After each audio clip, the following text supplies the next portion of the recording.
Welcome back to another episode of the Braun Performance and Rehab Podcast, powered by ISOFIT and Firefly Recovery. ISOFIT is my go-to for all things isometric strength training. For more on ISOFIT, be sure to check out isofit.com.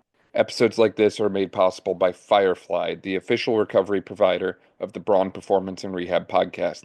For more on Firefly, be sure to check out recoveryfirefly.com. This episode is powered by Dr. Ray Gorman, founder of Engage Movement. Learn how to boost your income without relying on sessions. Get a free training on the blended practice model by following at Ray Gorman DPT on Instagram. Bria, welcome to the podcast. I'm super excited to work with you today. And obviously, huge shout out to our many mutual friends there, whether that be Dylan, Dave, Tyler. They're all amazing people, and I can't wait to dive into the shoulder with you today. For people who might not be familiar with you and the work you do, whether that be clinically or with ARC, would you mind filling them in a little bit about who you are and all the great stuff you've got going on?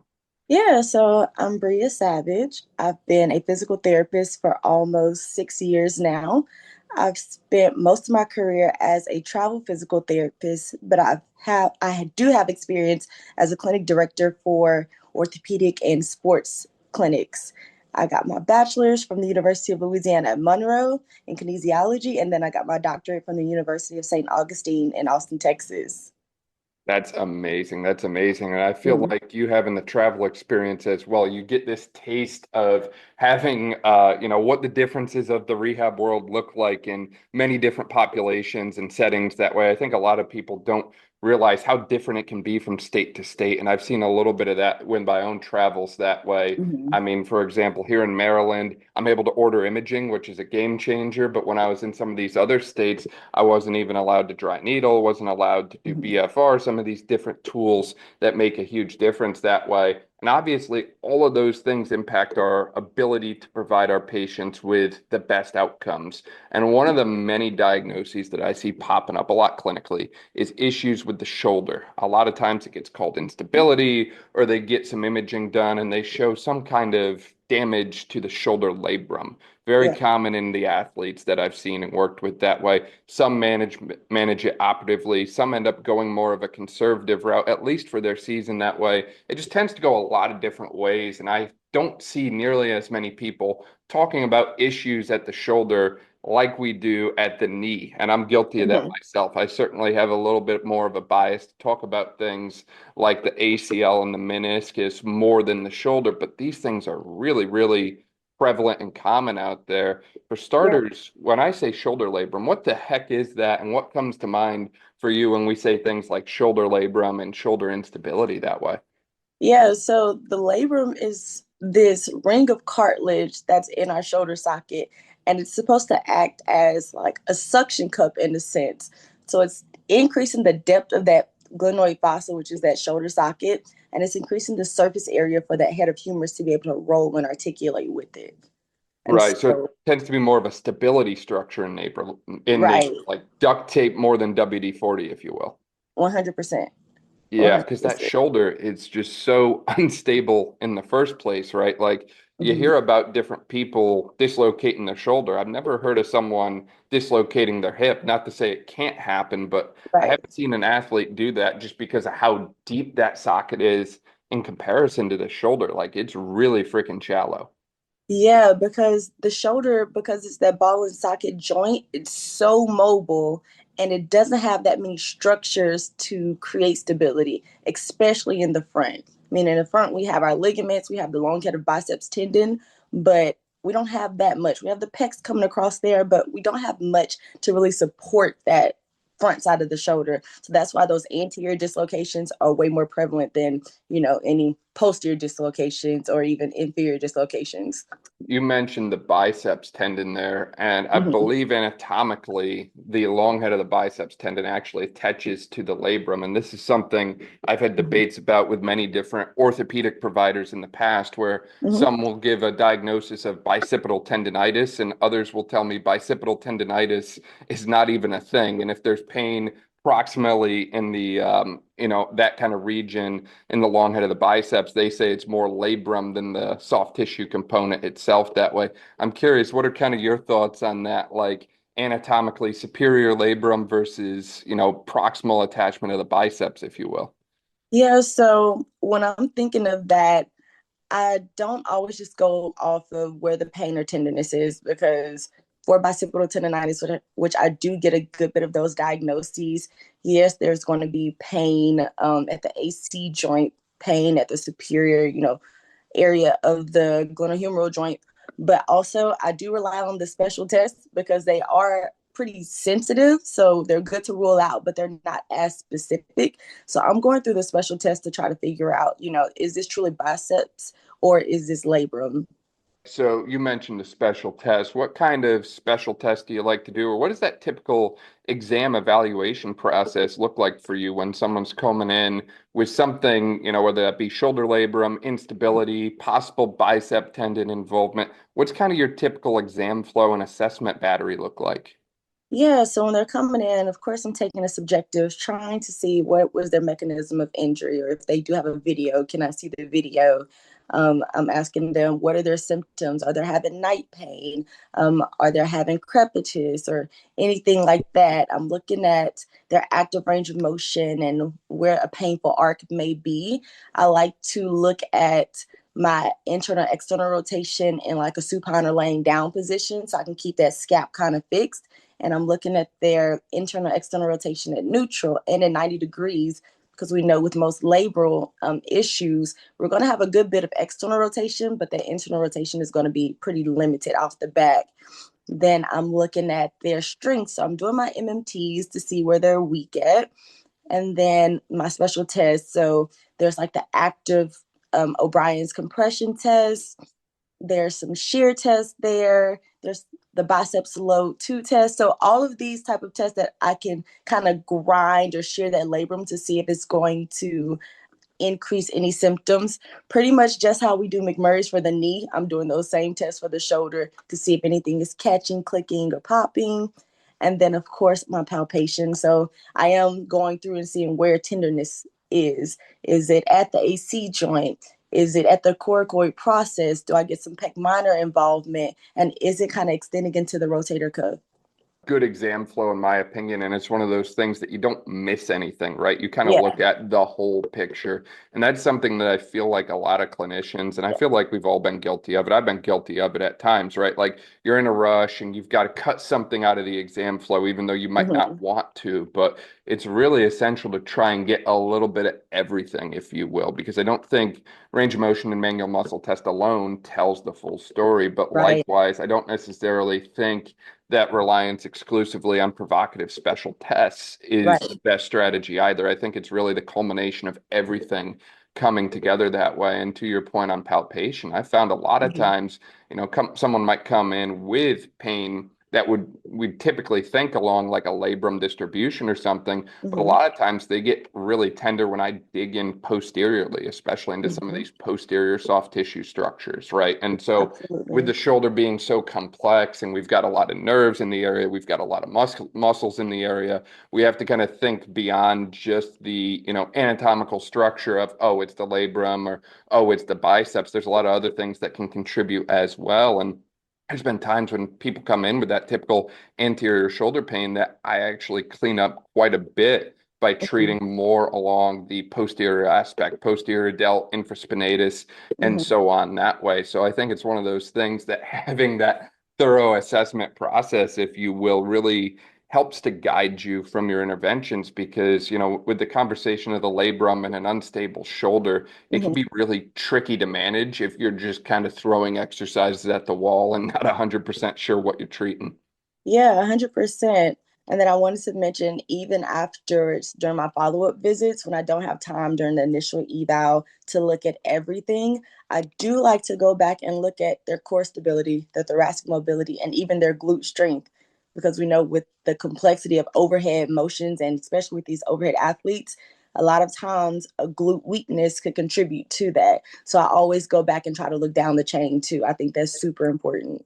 Oh, I absolutely love that you do that. And I love that you Mhm. bring that up because, as you mentioned, a lot of times if we're seeing issues in the labrum or issues in the shoulder, it's going to be in that typical overhead athlete population, if you will, whether Mhm. that be, the baseball, softball population. I would argue volleyball, tennis, Yeah, swimming as well. A lot of these different kind of sports where the arm is overhead and doing something high velocity, repeated over and over and over again.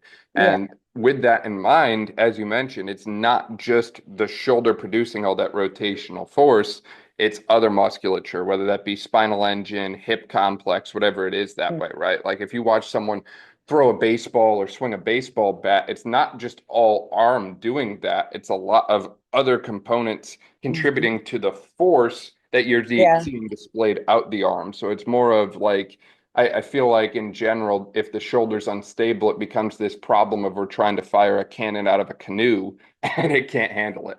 That part, literally, I don't know how many times I've tested a glute med MMT and it's like, oh, you can't even hold resistance, or even looking at a single leg squat to see can they maintain a pretty level pelvis?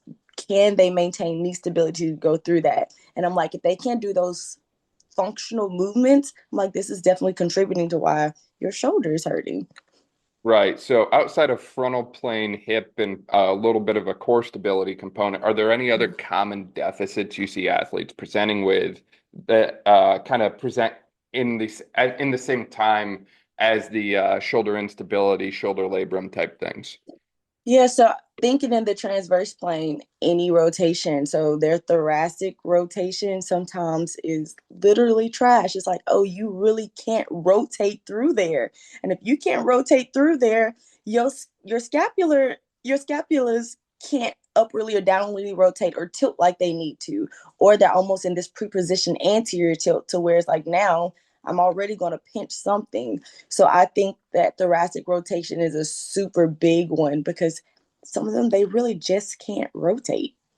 Right. How do you like to go about assessing spinal rotation? And I'll add another one on that as well. How do you like to look at and assess scap stability as well? Mm-hmm.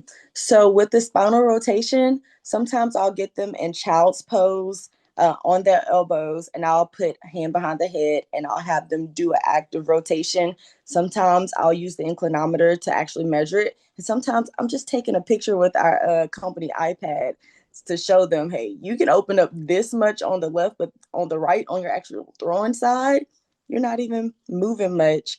So that's usually what I'm doing for the thoracic rotation. And then what was the other one you mentioned? Yes, scap stability. So sometimes that looks like just doing forward elevation and abduction and looking at are the scaps rotating at the same time? Maybe I'll do a scapular assist test or a scapular retraction test. And then I also like to look at a push-up plus, so putting them in a tall plank position and have them do like that protraction to see is there a lag on one side? Can they even get that full range? So that's usually what I'm looking at there. It's so crazy because a lot of these assessments, people are going to listen and they're going to think, wow, that's pretty simple. Homeboy here, he benches Mhm. 315 for reps. How is that going to tell me anything about where to intervene on the shoulder labrum? And it's like, it might be simple in nature and homeboy might be able to move a little bit of weight, but Mhm. that doesn't mean he's good at these simple things, right? A lot of times I see 100%. athletes missing these foundational concepts, right? Mhm. They're trying to run a full marathon before they've ever even completed a 5K, speaking metaphorically here. It's like we have to master some of these foundational functional concepts before we go on and get into the good stuff, right? You don't Yeah. throw someone into sport day one. You don't throw them into baseball day one, expect them to throw 100 miles an hour. There's a lot of things they do to prep for that. And even when they do get to that point, there's an extended prep in that session, right? Kind of a Yeah. throwing program, throwing routine, just to get to the point where they're throwing that explosively and violently, if you will. So I think the same concept is true from our assessment standpoint. It's not so much as getting lost in the weeds, right? Like we talk Mhm. about sports science different times on the podcast, and I absolutely love that stuff, but we don't need it to get a good assessment and understanding of what the heck is going on with an unstable shoulder and where to go from our intervention standpoint. A lot of times, if we just take the time, use our eyes, use our hands, we can still get what we need. Yeah, 100%. I'm always, let's go back to the basics. basics. Let's go back to the foundation, because I don't want to have them, even when we get into the rehab part, I'm not trying to train a trick. I'm trying to give you foundational stability, dynamic stability that's going to translate into your sport. Absolutely, absolutely. And the more simple we can make it, the more likely we are to succeed, in my opinion, and the more Yeah. likely our athletes are to actually do the things that we're asking them to do because they're going to understand it, right? If you start talking with all these crazy terminology and different things that way, I found, at least in my own experience, it ends up doing a little bit more harm than good. The more simple you can make the problem, the better off it's going to be, not just for yourself and potentially other clinicians, working with the patient, but also the athlete themselves that way, right?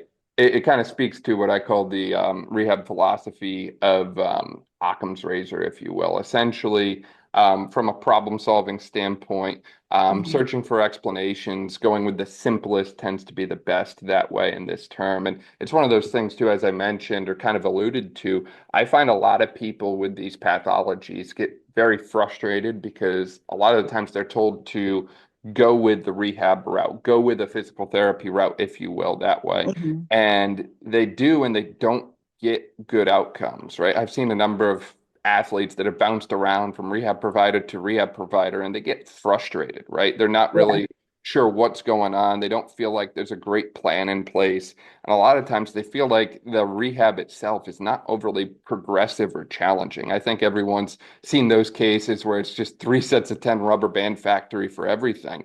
And it's one of those things that I feel like in general, this population becomes rather unserved by or poorly served by the traditional rehab model, in my opinion.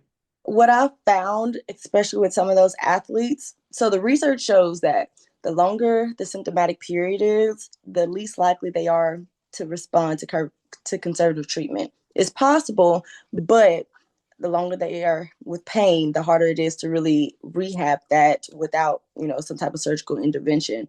But what I found is a lot of these athletes, they're not coming when they're first feeling these symptoms. They come after. It's like, it's killing me to finish a game, or it's killing me to play. And so now all those micro traumas have kind of compounded, and that micro trauma has turned into an actual tear. And so I feel like if they would come a little bit earlier, they could get a little more a little more progress. But also, I do have a problem with some of those clinicians who stick with the 3 sets of 10 model. They're keeping it very like beyond simple and not tailored to that athlete. Because if he can lay down on his side and do 3 sets of 10 with a 5 pound dumbbell with external rotation, and he's like, "Yep, I'm done." It's like, okay, how can I engage that rotator cuff a little bit more versus just letting it be?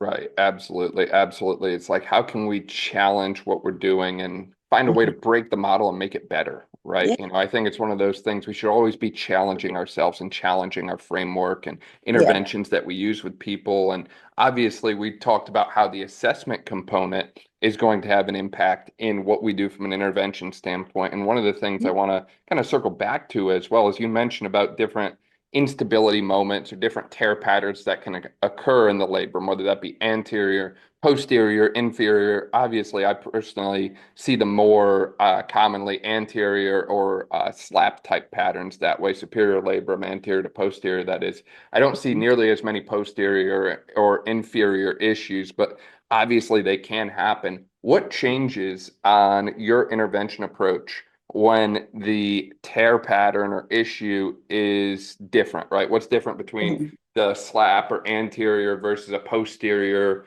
type of instability versus an inferior type of instability, if you will?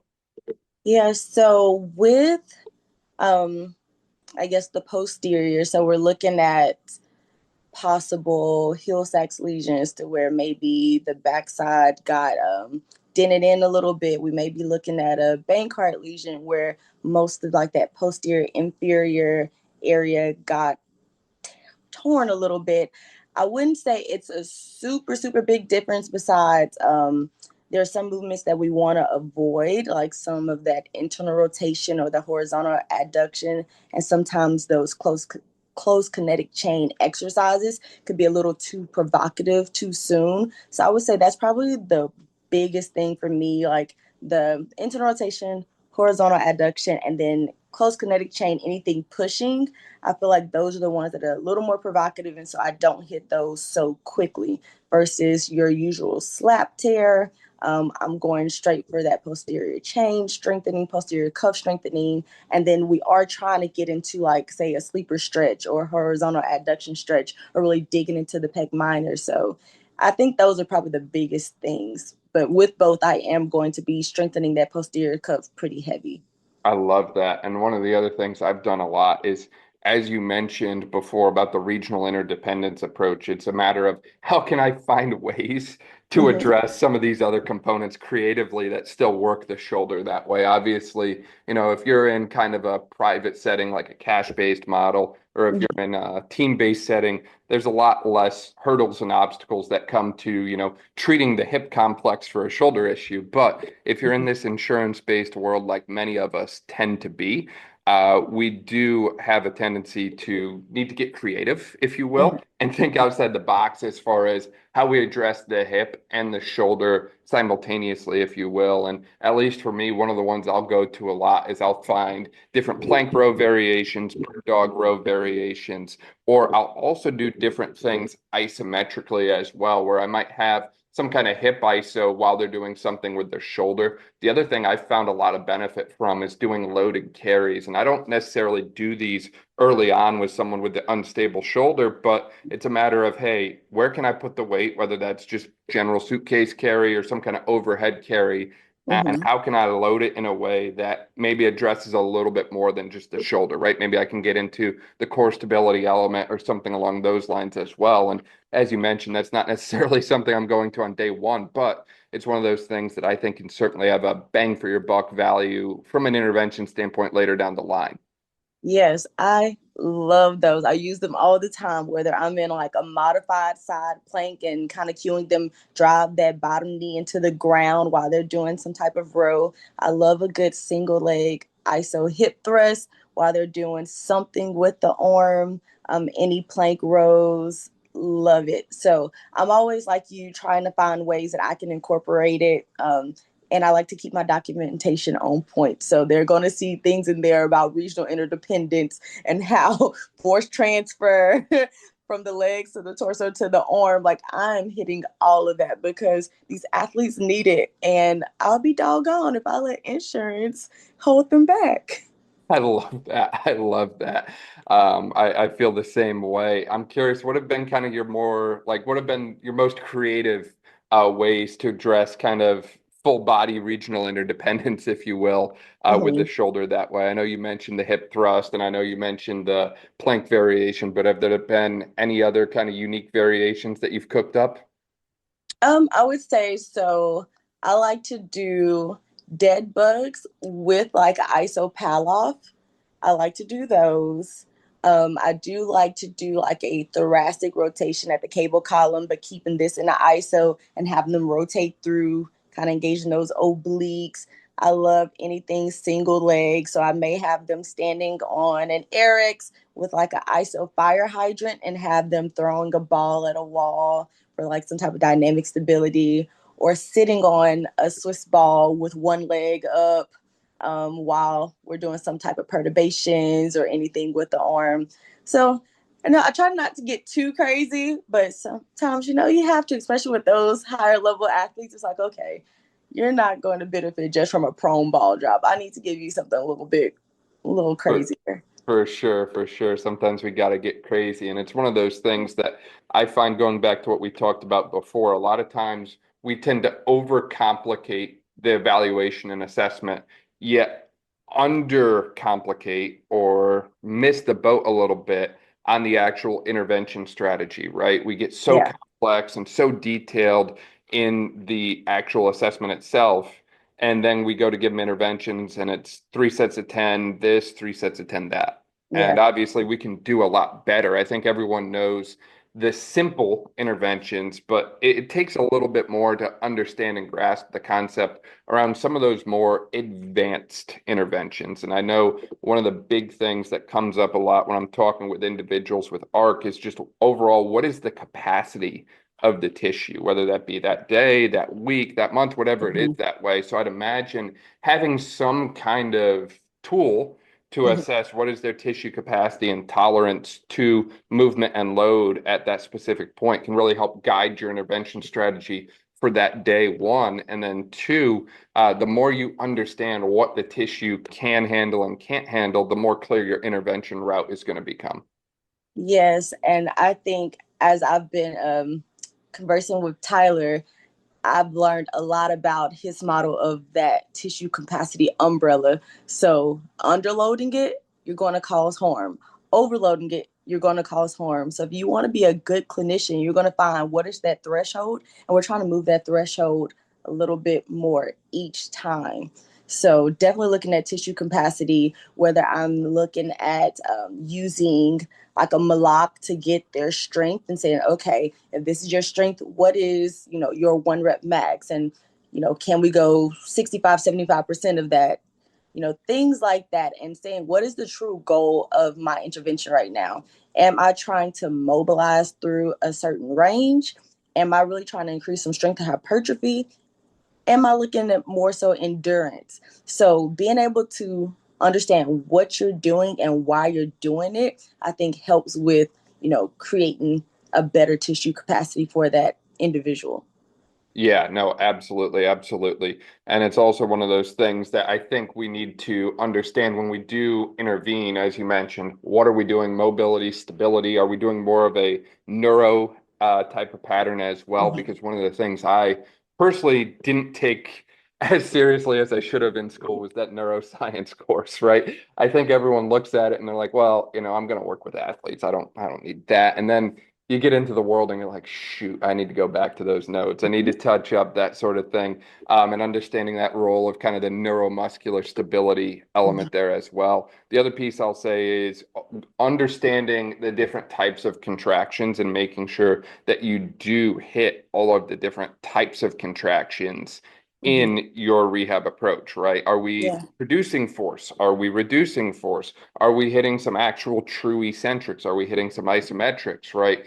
Going through the variety of different types of contractions that we can see, different types of motions we can see that muscular group and that joint doing, and ensuring we didn't miss anything, right? Because yeah, we might get them back to the point where they're throwing 100 miles an hour pain free, but if we miss something, they're going to end up back on our table in 6 weeks. And Yeah. ideally, that's what we're trying to prevent here.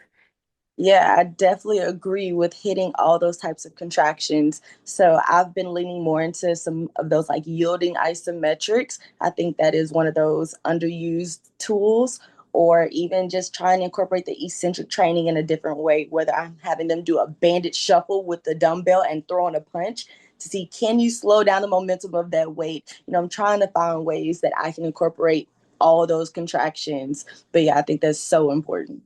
And to your point too on the yielding ISOs and some of the other things, right? Like a lot of them require minimal to no equipment. So a lot of Literally. times people come to me and they're like, well, I work with athletes, but I don't have access to a power rack and barbells, so I can't load them. And it's like, you can still load them. You just have to get creative and think outside the box. Outside of yielding ISOs, how else do you like to get creative to put high force or put different kind of loads through the shoulder that way when you might be, I call it balling on a budget, working in a spot where maybe we don't have access to everything we normally want. Yeah, so you can give me a wall, a med ball, and some type of slick floor with a towel, and I'm going to make something happen, whether I have them in a plank position and have them do like literally floor slides. Can you keep that stable? Med ball pushes, being able to sit with your back against the wall and just throw that med ball, push it as hard and as far as you can. Things like that. I mean, it takes literally three things. Um, Doing ball circles with a med ball on the wall. Can your shoulder maintain that? So anything that I could do, low equipment, hey, I'm here for it. Quick break because if you're a rehab professional sick of burnout, this could be your answer. Engage Movement's blended practice model is a proven system built by Dr. Ray Gorman. a PT who walked away from the 55-hour-a-week grind and built a blended practice model that doubled his income while working less than 25 hours a week, and he didn't have to rely on the traditional way of selling sessions to do so. It's all about blending remote and in-person services, stacking monthly recurring revenue, and building a business that finally supports your life, not the other way around. This model isn't just theory. Real providers, including myself, are creating lives of freedom and flexibility without being tied to their schedule. And as a listener, you get free access to the complete training. DM my name, Dan, to @RayGormanDPT on Instagram and receive your free breakdown on the model. For sure, for sure. It's thinking outside the box. And one of the things I like to do whenever we have some free time in the clinic, which is not common, but it's nice when it comes around, is just grab stuff and play around and just kind of, I don't know, create a movement playground, if you will, right? It's like go out there, try things, see how it feels, see how it works. And if it sticks, if the idea is good and you feel like it's valuable, then yeah, try it with someone. Start small. Don't just, replace your entire rehab program with all this new stuff, but maybe throw it in addition to what you've been doing and see how it goes that way. Obviously, exercise is great, but one of the other things, going back to the tissue component as well, is the clinician's ability to use their hands to get things calmed down and open up this window of opportunity for us to get load through it, to move the needle forward with exercise that way. And I know that's one of the many things that comes up a lot when I'm talking with people involved in ARC as well, is some of the crafty, creative things you all do, whether that be curved cups or different things that way. For this kind of shoulder region, what have been kind of your go-to strategies with your own hands that way, or with the different kind of tissue tools, if you will, to calm things down, maybe take it from like a 10 to a 3 and open up that window of opportunity for us to get load through the shoulder, if you will? Yes, I definitely don't neglect my mobs.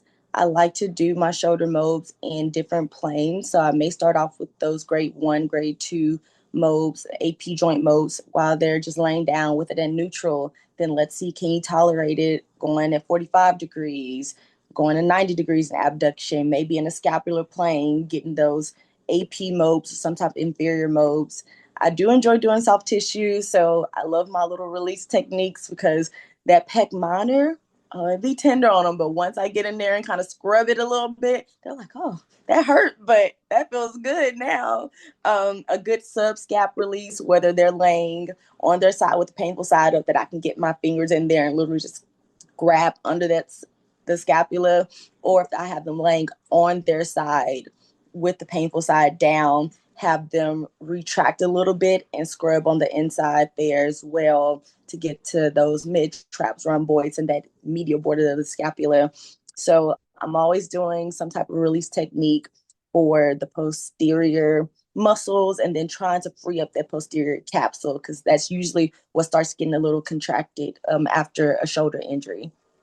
Yeah, no, I love that you brought that up. And I love how you mentioned we don't neglect the mobilizations. A lot of times I hear people say, well, it's a problem of instability at the shoulder. It moves too much, right? We have too much WD-40, not enough duct tape. And they just completely throw the manual to the wayside as a result. And as you mentioned, that posterior capsule plays such an essential element to the whole concept of the shoulder instability that way, right? If we're too tight posteriorly, knowing that we have, thinking back to biomechanics and that concave convex rule for a second, right? We have the concave glenoid and we have the convex humeral head. So the roll and glide are opposite one another because we have convex surface moving on concave. So as a result, if we have restriction posteriorly, we're going to end up with more issues anteriorly as a result. So I love that you bring that up. And I love how you mentioned just not being afraid to dig in there a little bit and break stuff up and release stuff. I know a lot of people kind of debate this whole soft tissue world and soft tissue theory. And I think it's one of those things, if you've never felt the benefits and effects of it, it's very easy to critique. But once you kind of get into some of these situations yourself, and you realize just how much of a difference it can make, it changes the conversation rather quickly. Yeah, 100%. So, and there are even articles out there that show that there is some type of benefit with including manual therapy. There has to be more research done to see how much and what exactly, but it shows there is some benefit, especially to increase the athletes or the client's tolerance to the exercise. So I definitely don't like to neglect the manual therapy side, but I also educate them that, hey, this is going to bring you some short-term relief so that we can get a little more into the strength and endurance. But, it's necessary, but that doesn't mean I need to go home with you and do these mobs every single day on you, you know? Or I teach Absolutely. them how to do their own mobs with like one of those big like power aerobic bands, and hook it on some fixed surface and show them, okay, put your arm through here, rotate this way, allow it to glide you to a certain degree. So if they're like, no, that really works, okay, let me show you how to do it on your own with a band. You can get off of Amazon. Absolutely. It's funny, I do the same thing, right? The manual almost becomes part of your examination and evaluation. It's like, hey, I can do this thing, and in 10 minutes, look at the improvement we got. Whether that's, hey, the pain is down, the range of motion is Mm-hmm. up, whatever it is that way. If I can make some kind of positive change that quick, I'm giving them home versions of those exact same things. And obviously, it might not be quite as effective, but I think it's important to note with any kind of rehab, especially the shoulder, we're not necessarily swinging for home run shots here. We're not trying to Yeah. get this thing better in 1 or 2 visits. It does Right. take a little bit of time. And that goes back to what you mentioned before, right? These are typically not one single moment that causes a mechanism of injury. A lot of Mm-hmm. times it's that repetitive micro trauma. It accumulates over time, right? I can't undo, 15 years of baseball's effect on the shoulder in 1 to 2 hours, unfortunately. It takes me a little bit longer to get there, and maybe I'm just not as good of a clinician as I could be. Maybe someone else can fix it in an hour and it's never an issue. But I really think because the problems come on over a long time, we have to be a little bit more long-minded in our rehab approach. And that's not necessarily them in the clinic, for 12 months out of the year. That might Right. be, hey, look, we're gonna work this for a month and a half or 2 months, and then after that time, here's what you have to do on your own. Here's how you progress it, and educating Mhm. them on kind of how to steer their own ship, if you will. Yeah, 100%. And I think even with doing like those pre and post test type deals, when you do manual and they do see a change, even the mental aspect, it gives them a positive outlook on therapy. It gives them a positive outlook like, oh, this actually worked. And it creates a little more buy-in to say, let me trust this clinician a little bit more. So I think even just from the mental aspect of your patient, it helps. Absolutely. It definitely helps. And I think that's the other piece that people neglect in this whole process as well is, we use the term physical therapy a lot, but some of Mhm. these things also have a bit of a mental component to them as well, right? And if you've got an athlete who's had shoulder issues for multiple years, they've been in and out of clinics and, Mhm. nothing's really helping them and they're just trying to push through it and play through it. It's not just the physical component that we're Mhm. addressing here. There's also a mental element to it as well that way. And I think, knowing that it has to be a little bit more of a holistic rehab approach, if you will, a little bit more than just, again, the 3 sets of 10 rubber band factory and a 10-minute eval conversation that way. How can we provide best, not just for this athlete, but for this person as a whole after we've got an understanding of what they've been through and how they landed in front of us on that specific day. Yeah, it's the whole biopsychosocial model. We get taught that in school, but when we get into practice, sometimes it goes out the window. Usually we're pretty good on the bio part, but the psychosocial, it's we have to think about what are these people telling themselves? What are other people telling them? Do they have coaches, breathing down their neck saying, we need you back, we need you back? Are there parents who are trying to push them to get this, D1 scholarship, but here they are playing through injuries? So I think we have to look at the whole thing and address that, especially in like the subjective eval part. So how are you feeling, honestly? Like, besides the pain, how are you feeling? No, I'm not trying to be a therapist, but this gives me a little more insight into what language I need to use around you, what language may be a little more harmful to their therapy versus, what may be a little more helpful. So that's one thing. I'm looking at the whole thing as best as I can. It also, at least in my experience, has helped me to decide if I'm even the right provider for that Yeah. person. Because one of the things I don't feel like I got enough when I was in school, and maybe this is just my experience, but I don't feel like I was taught enough about you might not be the right person for someone. And a lot of Mhm. times we start coordinating the rehab, if you want to call it rehab, with head coach, pitching coach, AT, S&C. We get other people involved, sometimes mental health providers, whatever it is. But sometimes I'm not the one that they need to see. Sometimes it's, hey, look, they need adjustments to their actual practice load, or they need adjustments to their Mhm. actual pitching mechanics. And while I like to think I'm good at some of these different sports like baseball, I'm not the guy you're going to call to correct your pitching mechanics if you're looking for a D1 scholarship. I Mhm. know my place, and I have no Right. issue stepping back, letting someone else help you with that, and kind of addressing what needs to be addressed there. Ultimately, with complex issues like the shoulder, I always joke we call it the shoulder complex because it is really freaking complex. You look at Mhm. how many muscles are in that area, how many just attached to the scapula alone, right? Half of the joint. There's a lot going on here. And I think as long as you approach these situations, not just from an exercise standpoint, but overall from a personal standpoint, with high respect levels for others and low ego levels, you're going to do right by the people in front of you. Yeah, I would have to agree that I don't think we were taught that, hey, you just may not be the right person. So as I've been practicing and, getting a little more experience, I've learned that and I've understand, hey, put your pride aside. Yeah, you may know the biomechanics of this and that, but ultimately what's going to help this person the best. Now, if I am working in the area that, resources may be limited and the next provider, might be 60 miles away, then I'm going to do my research. I'm going to reach out and I'm going to let, other people within the care know, hey, I need your help. So yes, I am collaborating with their athletic trainers and their strength and conditioning coaches, especially say if it's off season and they really can't get into a facility and I'm the only thing they have at that moment. I'm calling, hey, what is your pitching coach's name, number? I need to talk to them because at the end of the day, it's what gets this athlete better. And can you put your pride aside to know that, hey, yeah, you may be a good clinician, but this just may not be the case for you. And if it is not the case for you and you still have to work on it, can you reach out and get the help that you need so that you can help this athlete or this patient? Absolutely. And that's essential throughout the entire rehab process as well, Mhm. right? From day one all the way up into the return to sport era as well, Mhm. right? I think there's a lot of conversations lately about outcomes of Mhm. different surgical procedures. And I think one of the reasons that we might not see the outcomes that we want to is we ultimately fail in the return to sport element, whether we don't have a process for testing and assessing readiness, or we don't have some kind of process to actually return them to sport. I think a lot of times Mhm. people think they get cleared to go back and play their sport and they're going to pick off right where they left off. And I think it's, in my opinion, more of a progression, right?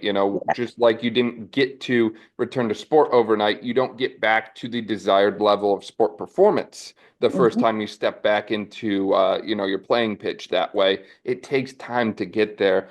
What's been your own approach for return to sport for the shoulder labrum? How do you like Mhm. to do some of these different testing assessments and batteries, whether that be post-operatively or non-op, and they're just trying to get through a season that way? Where do you like to go from an assessment standpoint, and how do you like to kind of progress them back to their sport, if you will?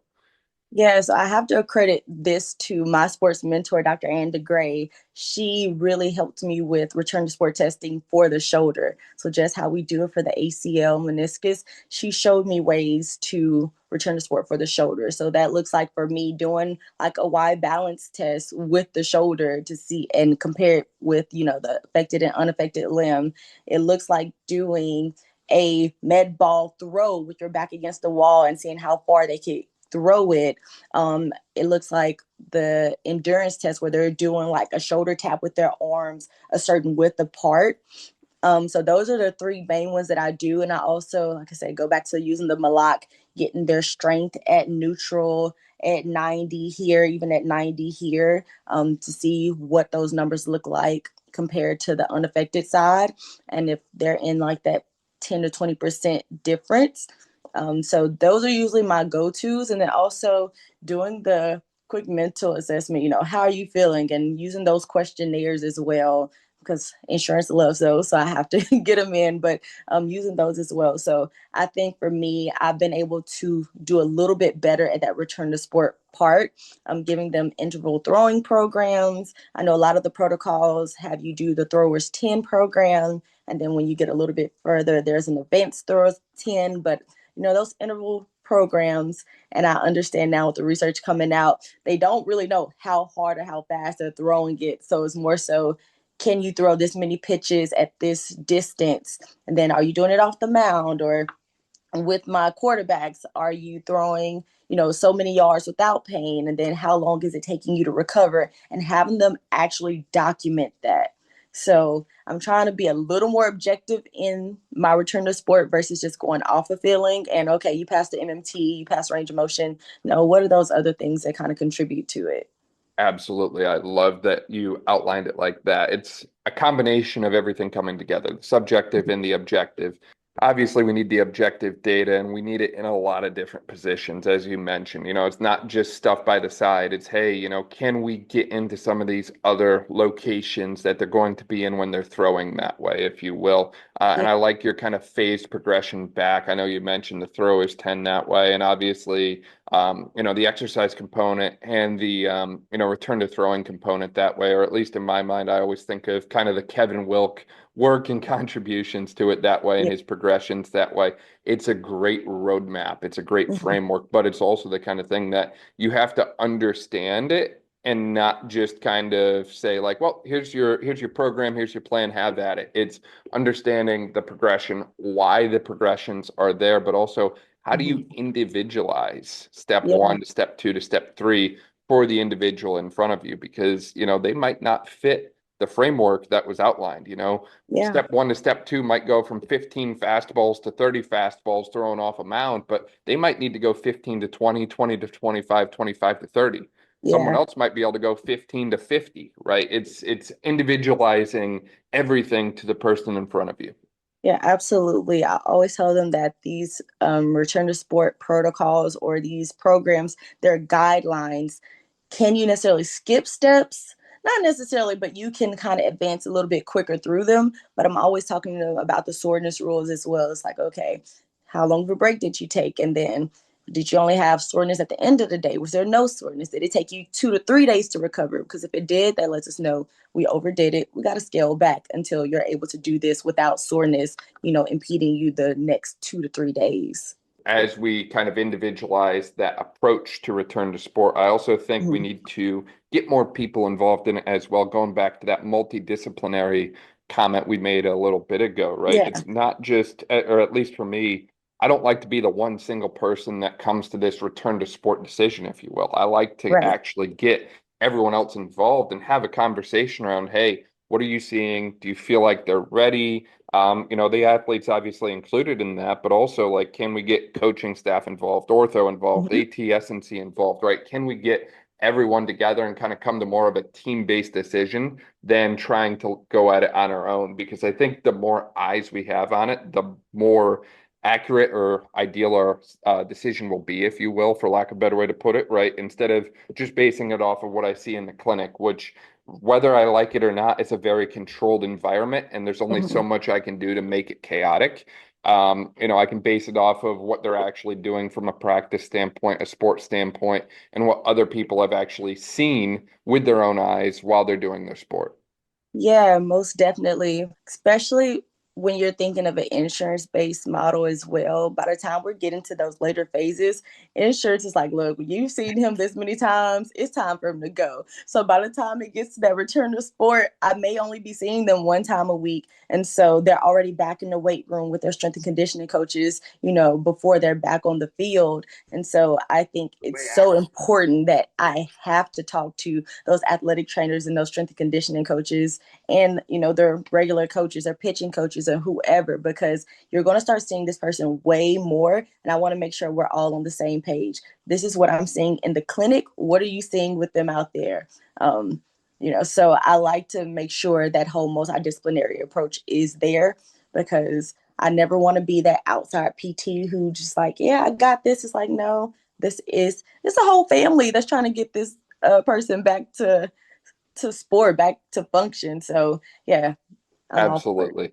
Absolutely. I love that. I love that, Bria. I realize we could probably talk about this all day long that way. Is there Yeah. anything we missed as we were chatting or any other kind of closing thoughts or closing remarks you might have?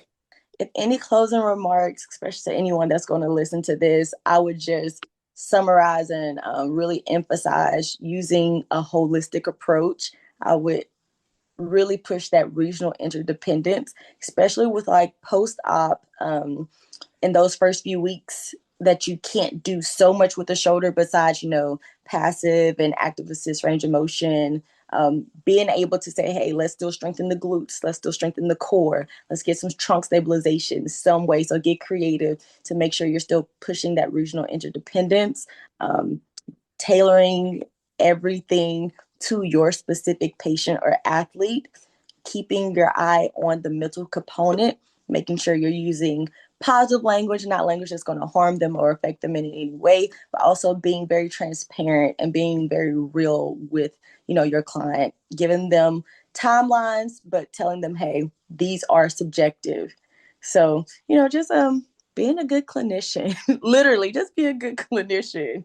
And on top of that, never stop learning, right? Yeah. Always be willing to go out there and learn something new that way. And obviously, you and the entire team at ARC have a phenomenal course and resource to make that happen. Where can people find out more about you at? Yes. So for me personally, if you want to go to my Instagram, I have two at Bria Savage. That's Bria Savage. And then at the Savage PT, you'll find information on me. If you want to go to www.advancedrehabcertification.com, you can see all our course dates to elevate your game, elevate your rehab game, and really learn how to be a better clinician, tensegrity, and all that great stuff, the capacity tissue umbrella that I mentioned before. We're learning all of that in the art classes. Absolutely love that. We'll link to all of that in the description below as well. That way, if you didn't quite catch it, you can just click there. Bria, this was amazing. I really appreciate your time, and I'm looking forward to continued conversations with you in the future. Yes, I appreciate you. Thank you for having me. This has been a great conversation. I appreciate how advanced and modernized you are with it. So thank you. I appreciate it.